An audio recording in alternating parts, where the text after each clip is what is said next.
Ang susunod na programa ay rated PG. Ito ay nangangailangan ng patnubay at gabay ng magulang para sa mga batang manonood. Si Doc RJ na mismo ang nagsabi na maraming tinatagong sikreto ang papa nila matapos nilang malaman na may sinusuportahan palang isang children's shelter si Lolo Pepe. Kaya nang malaman ni Annalyn na nagpe-perform pala si Lolo Pepe tuwing Pasko para sa mga bata, hindi sila nagdalawang isip ni Justine na mag-perform kapalit ni Lolo Pepe. Hanggang sa makilala ni Justine ang batang si Andoy sa children's shelter dahil pakiramdam niya magaan ang loob niya sa bata na tila hindi niya maipaliwanag.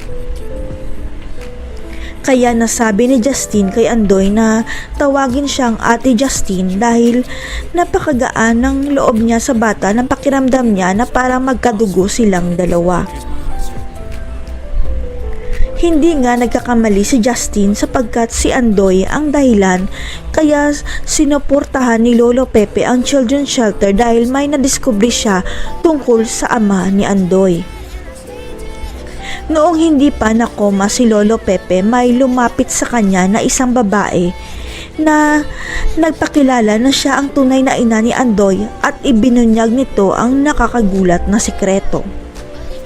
Ayon sa nanay ni Andoy, ang anak ni Lolo Pepe na si Doc RJ ang tunay na ama ni Andoy dahil nabuntis pala siya ni Doc RJ noong lasing ito dahil sa problema niya kay Moira.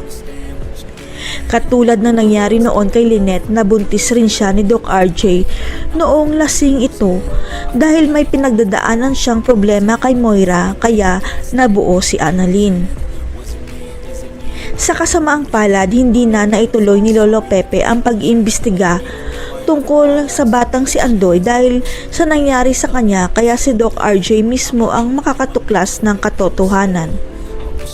Ang katotohanan na may isa pa pala siyang anak sa labas na kapatid ni Annalyn kaya mahahati sa 3 apo ang pamamanahan ni Lolo Pepe sa pagdating ni Andoy.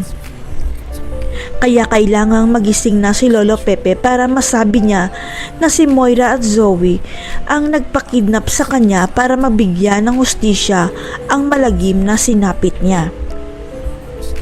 At para na rin mapermahan ni Lolo Pepe ang last will and testament na inalisan niya ng mana si Zoe dahil ipapalit ni Lolo Pepe ang isa pa niyang apo kay Ubeng na si Andoy. Kay Andoy kaya mapupunta ang ipapamana kay Zoe dahil isa siyang tunay na tanyag. Magiging kakampi kaya o magiging kalaban ni Annalyn ang pinsan niyang si Justine? Abangan.